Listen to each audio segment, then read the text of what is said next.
Salut Manu, Salut Norbert. merci de prendre le temps d'un café. Donc le 4 juin, tu étais dans la séance de négociation avec la délégation CFDT. Tu peux nous tracer les grandes lignes de ce qui s'est passé? Oui, avec plaisir. En fait, le 4 juin est une séance assez importante dans le continuum de la négociation.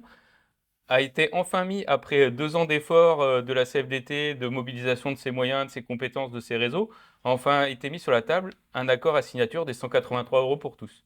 Et quand on dit pour tous, c'est vraiment pour l'ensemble des salariés du secteur. En plus de cet accord, a aussi été mis en place un accord de méthode qui va cadencer la négociation d'une convention collective unique étendue. Et le principe de cette journée de négociation, c'est que les deux accords sont liés. Pour avoir les 183 euros pour tous, il faut que l'accord de méthode soit valide.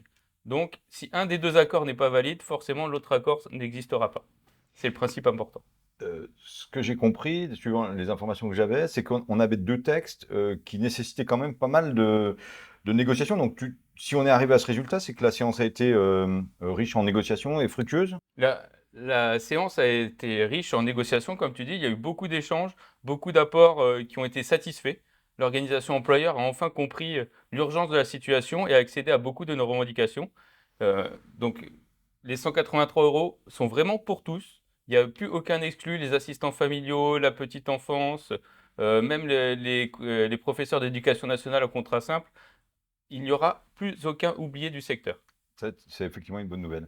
Alors, Et excuse-moi de te couper, mais ce qui est aussi important, c'est quoi qu'il arrive, cet accord est à durée indéterminée.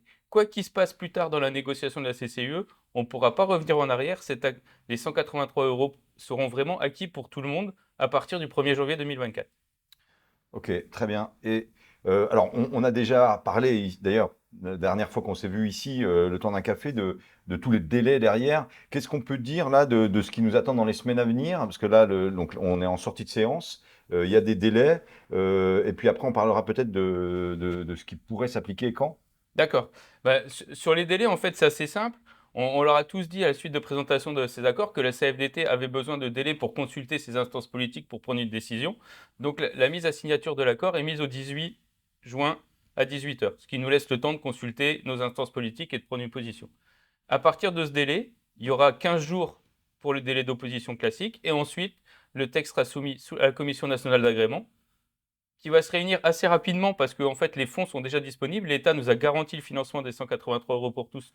Donc la Commission nationale d'agrément va se réunir assez rapidement derrière. Et une fois que le texte sera agréé, il pourra s'appliquer à l'ensemble des associations qui sont adhérentes à Access. Il faudra attendre l'extension, donc à peu près 2 mois plus tard, pour que ça s'applique à l'ensemble des salariés du secteur, qu'ils soient couverts par une convention collective ou pas.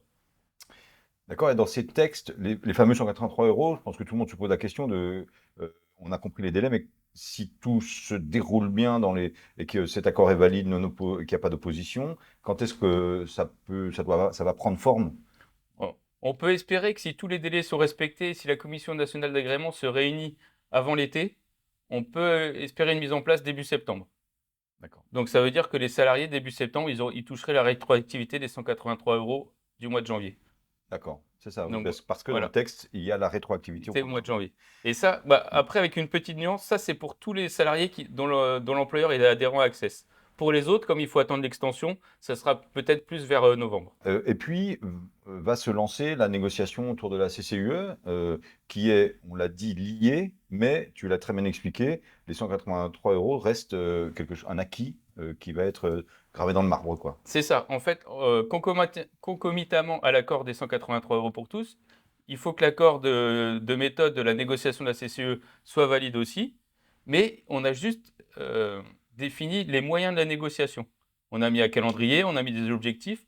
Après, si la négociation de la CCE échoue ou s'étend dans les délais, c'est pas pour ça qu'on perdra les 183 euros. Les 183 euros sont bien à durée indéterminée et ils sont acquis pour tous les salariés, quoi qu'il arrive plus tard dans la négociation. Ça marche. Donc oui, donc ça, on refera des temps, on reboira des cafés ensemble pour que tu nous expliques tout.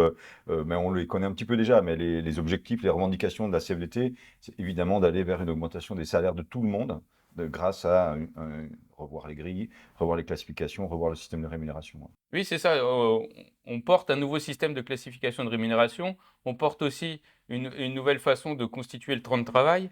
Donc, soit avec Mm. des jours de prévention des risques professionnels, excuse-moi, j'ai perdu le mot, qui permettent justement d'atténuer la pénibilité de notre métier, de compenser la pénibilité de nos métiers. Donc oui, on reparlera en détail de toutes les revendications au fur et à mesure qu'on les abordera vraiment dans la négociation. Bah, merci beaucoup, puis au prochain café, alors. Bah, je t'en prie, puis avec toujours des aussi bonnes nouvelles. Mm.